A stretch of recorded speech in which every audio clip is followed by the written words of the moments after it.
Hey, Lucy.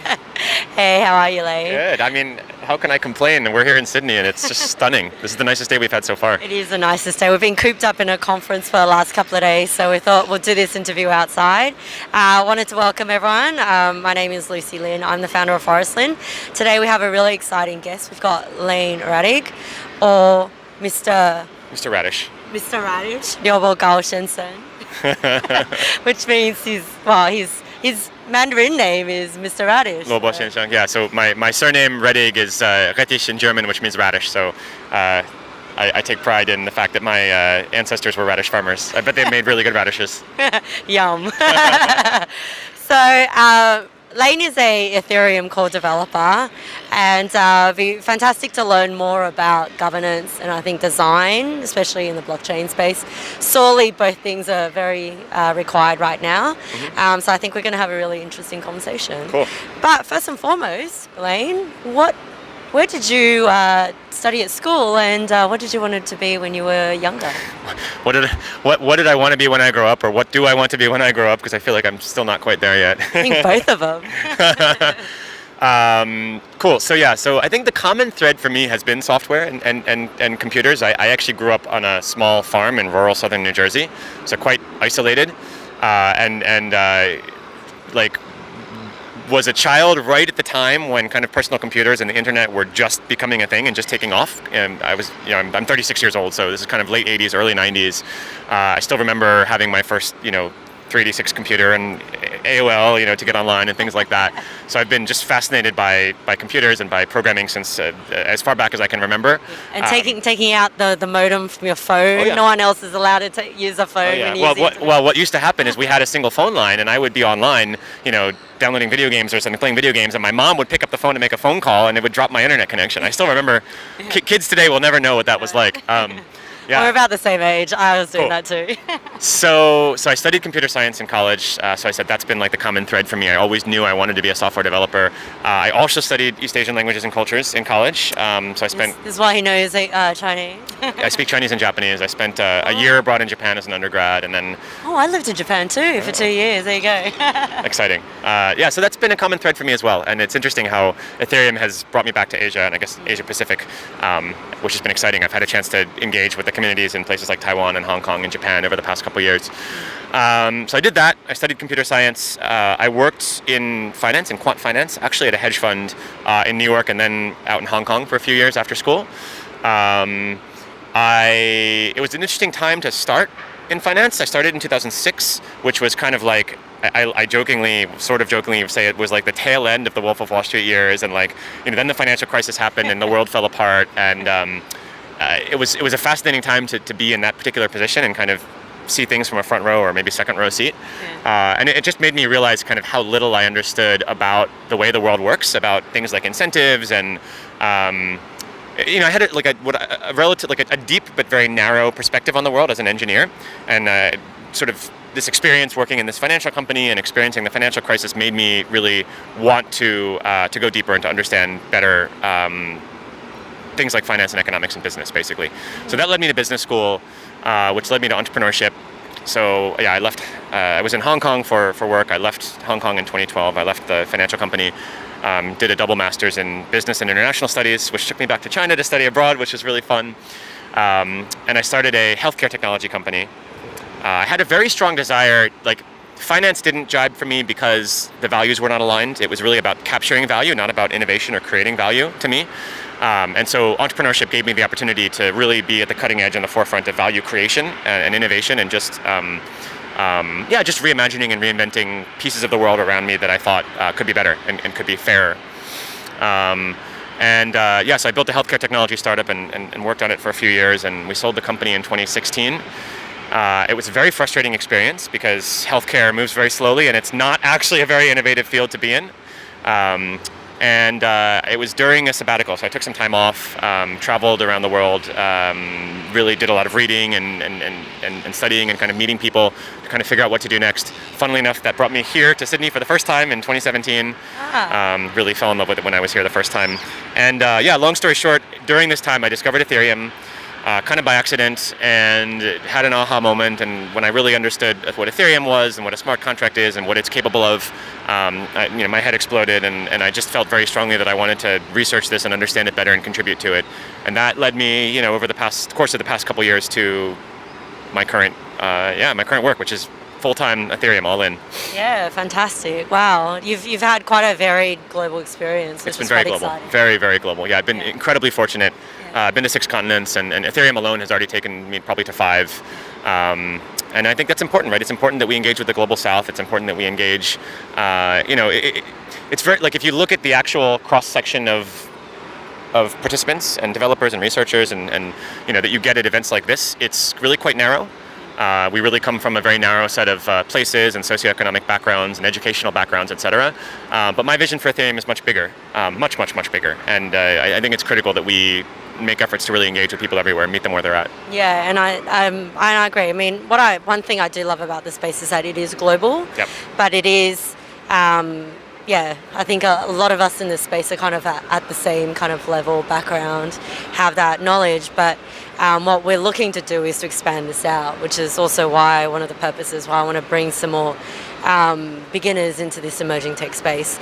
So can you tell us a little bit more about the problems or the challenges that you see that is facing Ethereum or decentralization right now that you think that we're looking to solve right now? Yeah, I mean, I think Ethereum faces 3 particularly large challenges right now. I think overall, I think things are generally going pretty well. I think the project is progressing and the technology is getting better, and we don't have that many users or that many use cases yet, but we are kind of finding new ones every day. I think the 3 biggest challenges are, in no particular order, scaling, governance, and adoption, let's say, right? And I think technological scaling is really being well addressed, right? I think the Ethereum 2 roadmap is very exciting, and there's very smart people working on it. We're talking about scaling as part of the Ethereum 1x roadmap as well. We've seen a lot of presentations here the past few days about it. Adoption, which is very closely tied to usability, I think is a challenge that is also getting some love and some attention lately, which is good because a year or 2 ago it wasn't, but still a lot to be done there. And as you said a moment ago, like, if we want to grow the pie and bring more people into our family and our community, then that's essential. And I think governance is really I've been beginning to speak and write quite a bit about this the past few weeks. I really think that it is definitely one of the 3 biggest challenges, but it's also the one that's gotten the least attention up to now, which is why I really think it's the one that needs a lot of attention right now. Okay, and can you talk a little bit about governance and design? So you were talking about user design, but also I think developer design. Yep. And then what are some projects or use cases that you've seen that you think will actually, make it better? Yeah, I mean, use cases is an interesting question. The really honest answer to your question is I think it's really too soon to know, right? Ethereum is, above all, a general purpose platform, right? So in that respect, it's like a computer. Or, the piece I'm working on is this thing called eWASM, which is a virtual machine, right? And it's really low level, and it should be really agnostic as to the use case. So it's really a platform. It's a thing that we want to put out there in the world, and we want to make it as easy as possible for developers to build whatever they want on top of it. Scalable things, exciting things, usable things, extensible things, composable things. You can, have bits and pieces and bits and bobs that kind of fit together and compose and stack up in interesting ways. I think it would be a little bit presumptuous of us, especially as core developers and researchers, to say that Ethereum is meant to be X or Ethereum is meant to be Y. Having said that, right, there are some use cases which have emerged already, right, which is promising. So the most obvious one that you hear a lot about is, sort of broadly speaking, this decentralized finance, or DeFi is the kind of hashtag meme that we often use. And that makes sense, right, because that piece of Ethereum is working well, right? We have tokens, we have exchanges and decentralized exchanges, and we have really exciting projects. You have things like MakerDAO, which has a stable coin and does loans, and Dharma, which also does loans, and Uniswap, which is a decentralized exchange. Many, many, many others, right? These are just a few that come to mind. Augur, which is a predictions marketplace. These are all, these are all use cases. These are all applications that exist today, and I think create real value. The other one that I'd mention that's kind of a bit of a low-hanging fruit is games. Games often push technology forward. Historically, you've seen a lot of examples of this.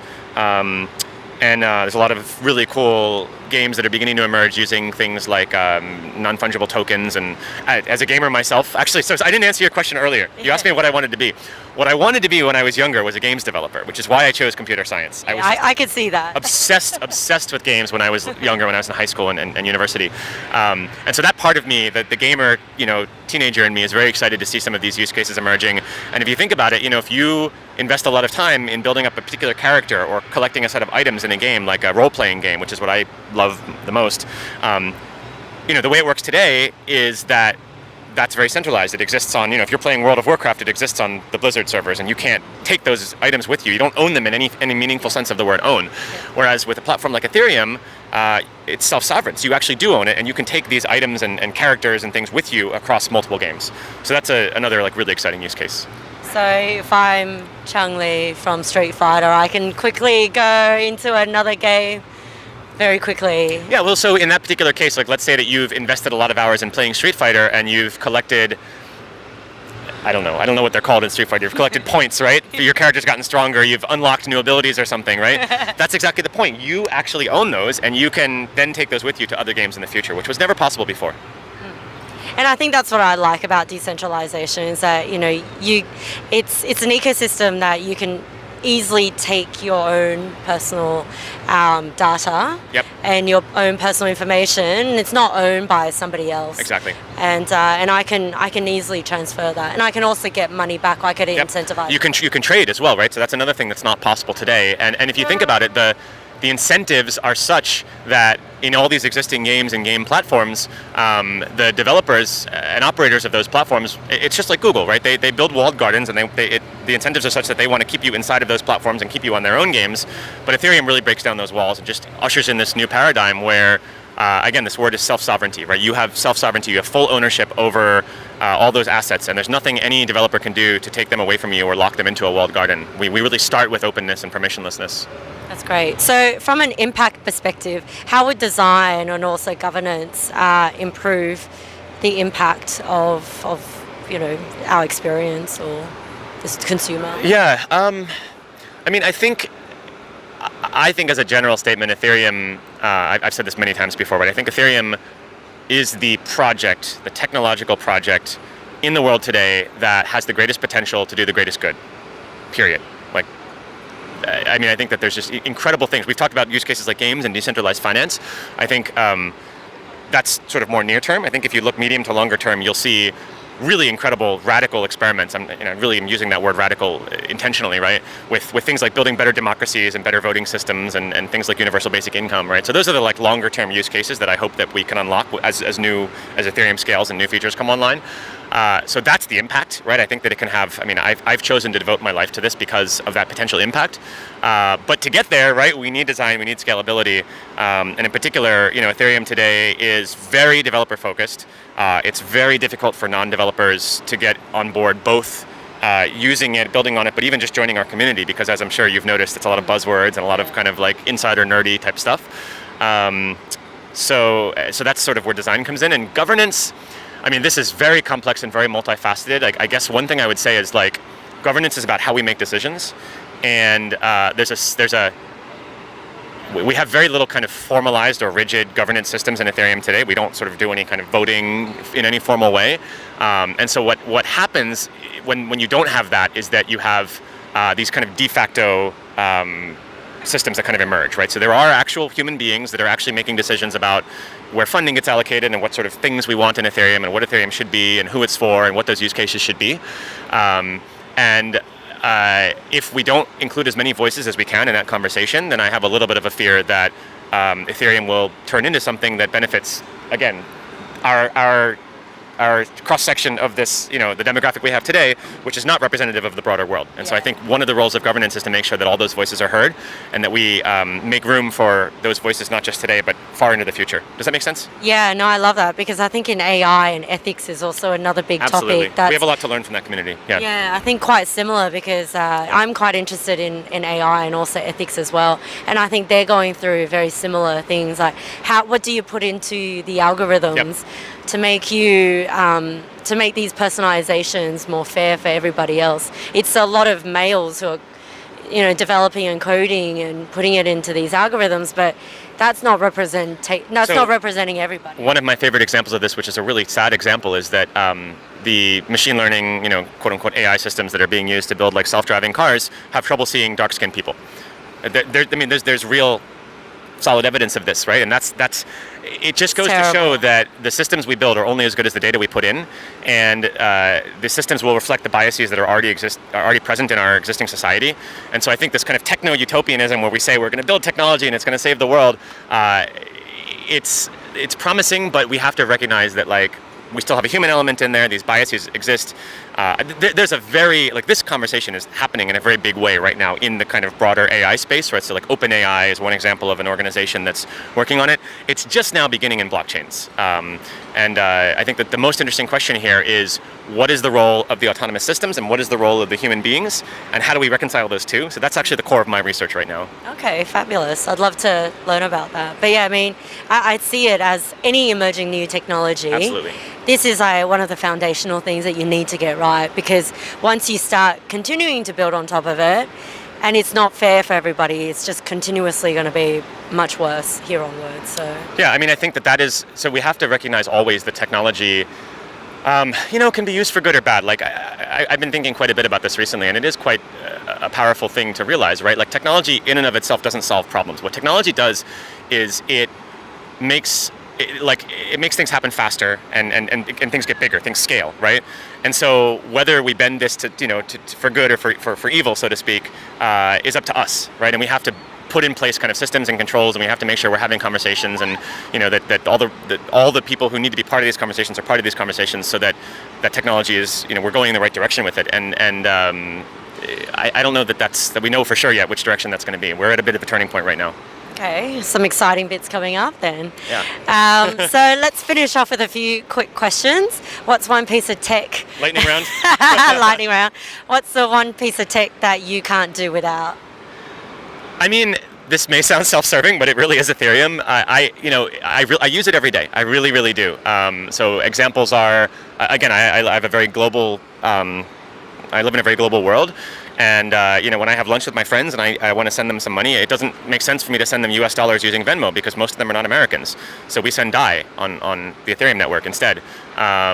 We use it for things like DAOs and these things called multi-sigs, where we can kind of aggregate funding and we can figure out governance over this funding and the projects and things like that. It really is something we use every day.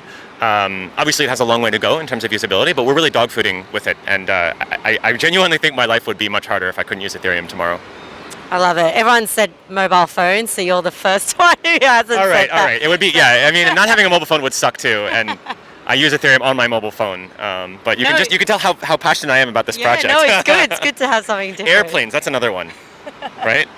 Yes. Would have been a very long trip to Sydney otherwise. Yes, that's right. So what's a tech that you would love to have, that you've seen or heard of, but you want to have in your life somehow? Ooh, that's a good question. A tech that I've heard about, so something that does exist or doesn't exist yet? Probably hasn't existed yet. That you want? I would say for me, probably, I spend a great deal of time traveling. If you actually add up the number of hours I spend in airports and in airplanes, anything that makes travel faster and easier. So I'm going to say a Hyperloop, for example. If I could have just sat down on something like a train and taken that from New York to Sydney, and it would have probably taken the same amount of time as an airplane, or maybe been faster, that would be my number one. Yeah, I agree. Australia's too far. Yeah, very far. It's really amazing if you look at actually the kind of economic and social impact of these technologies. Broadly, they're kind of like coordination tools, things that make it easier for people to communicate and coordinate with one another. They have just incredible, not just first order effects, but second and third order effects on value generation and how much wealth we're able to generate and things like that. This conference couldn't have happened here in Sydney 50 years ago, and now it can because of things like the internet and faster airplanes and things like that. Yep, agree. No, I'm behind that one as well. So for a beginner audience, who are some people that you follow, or what are some things that you read about that would be, or that should watch, that'll be good for them to get more information about governance, design, Ethereum, decentralization? Wow. This is a very hard question to answer because it's really super cutting edge, and there's really not a very well established kind of body of literature.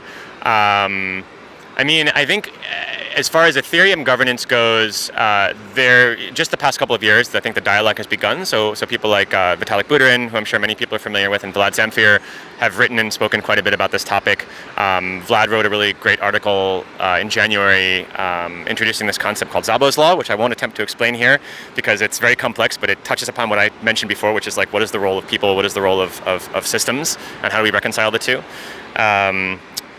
I'll be writing more about this lately, and I'll include links to other people who have been speaking about these topics before. I'm doing a crash course right now on governance, going all the way back to the beginning. I'm reading Plato's Republic, and I'm reading about Socrates and reading Machiavelli and all this kind of stuff. So I really think that we need to look to political philosophy and go all the way back to the beginning to understand governance and put it in context. Wow, I love that. Good.